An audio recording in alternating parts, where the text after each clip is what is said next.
Yep. Well, I think, Jason, what we should talk about here is how the whole thing works. How the Mhm. call extension works. How is it unique? How is it different? How is it the same as a lot of other things? Excuse me. There is a fly on my mic. Okay, we're good. It's East Texas in the Yeah, springtime. Yeah, that's yeah. to be expected. It's to be expected. So here's how the call extension works. There is no upcharge on a phone call, right, Jason? There is no additional fee on a A phone lot of, call. lot of nuances in Google Ads, Chris. There could be if you choose that, which we'll talk about. If you Good you, point. you Good like point. what I'm previewing, yeah. Yeah, But it's a it's a preview. click. It's just a Yeah, click.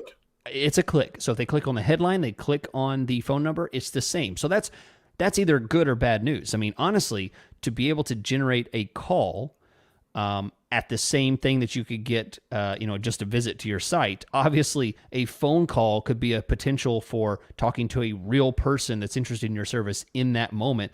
And a person going to your website is someone who can just close the website and you lose them forever. I mean, obviously, there's huge value in there. So having that same baseline of the cost per click is a huge asset. Yeah. So even though you could argue it's a more valuable experience for the business, because instead of someone clicking to the website, maybe filling out a form, maybe calling, you're just paying the same, whatever your cost per click bid is, assuming there's no other bid adjustments, which we'll talk about. Yeah. And you can bypass the whole, they just go to your website and you may get them or may not as a lead to, wow, they're on the phone with us. Yeah. And here's something that as Google managers that we are particularly interested in is the fact that that information then can be tracked as a conversion down to how long the person stayed on the phone. So you pay the same amount, right? And then if they stay on the phone, they stay connected for 60 seconds or more, 90 seconds or more, however many seconds you want to put in as the default, that then tracks as a successful conversion, a successful action, and that's documented in the account. So immediately you have a second layer of data that you don't have by default when they go to your website and they go fill out a contact form. Well, you better have had the proper conversion tracking for that contact form. You Mhm. better have set it all up properly, have all that kind of transaction value assigned to it, all that kind of stuff. With with with with the call extension, you just turn it on, set it up for extension by clicking a button, and boom, you immediately have that second layer of tracking on the activity level, which is Yeah, phenomenal. so you can go into your conversions and then sometimes it's called calls from ads or something similar to that. And you can put that threshold on there, whether or not you want to track calls that last 30 seconds long being a conversion, at least 60 seconds long being a conversion, or much longer if you want to put in much longer. Leads to a question here, Chris. Oftentimes, and a lot of our listeners are probably experiencing this right now, some of them, I should say, oftentimes calls from ads is the only conversion type that is tracked because they haven't taken the time or haven't figured out how to track calls from website or lead form conversions.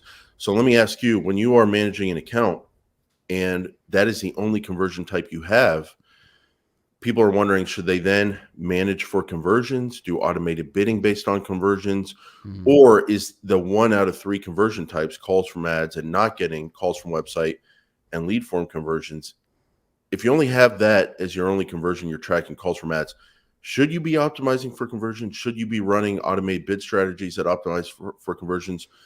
Or is that not enough conversion data and you need to just focus on search term quality and Mhm. bidding to get the most traffic possible?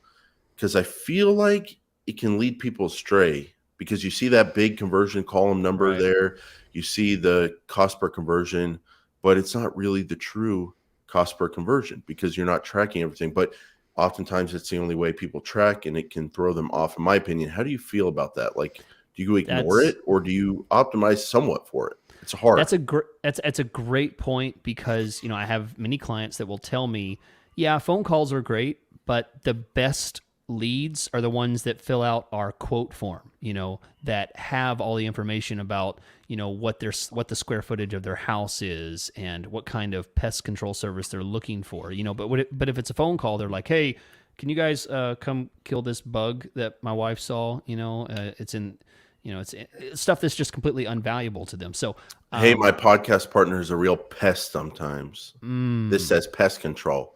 Could you please call him and do something about that? do some. Have I ever made that call to a pest control company? I don't know. I'd have to Maybe, track but I did not click on their call extension. They didn't. Yeah, there you go. So you never know. I didn't want it to show up as a conversion. I think that's a good point. And honestly, to answer your question directly, if I have call conversion tracking, call extension conversion tracking, and I don't have anything else, I'm still going to manage for that conversion data. You can't help yourself. You see it in the column and you do what you're trying to do, really. Now I'm not going to exclude a search term that happens to have 0 conversions, but it's still a super qualified keyword or search term or something like that. But absolutely, if it's the only data that I have, I mean, it's still the gold standard, but yeah, I mean, there is an element of caution, but that's a great point. It is absolutely a bad situation to only have one side of. A lot of times you're probably doing manual bidding. Yes. But you got to put yourself in the position of someone doing a return on ad spend, automated bidding, or a max conversions automated bidding. You can get yourself in trouble there. And I think I'm going to put out the recommendation if you want to do automated bidding, and you're only tracking call extension calls as your conversion and not the other 2 types. I think if you do max conversions or target CPA and you don't factor that into your target CPA, I think you can get yourself in trouble. I think you can't go wrong in that situation with max clicks. Yeah. That's a good point. That's a good point. If you have a clean search term history, maybe it'd be better to go with max. Or how about this? Maybe give it a target CPA, target cost per acquisition. That's way higher than your actual cost per. Yeah. Because you're only tracking 1 out of 3. Triple it. Right. Because you're only tracking 1 out of 3. Because you don't want to go with a $50 cost per acquisition and only getting 1/3 the potential conversions you could be getting. So, yeah. Because if you get a $150 cost per conversion only from the call extension, you likely might be getting a $50 cost per conversion in reality from the other 2 conversions when they're factored in there. So I think we actually got to something there because now people can use some targeted CPA or an automated strategy that is based on that. You can also back that into a targeted return on ad spend percentage.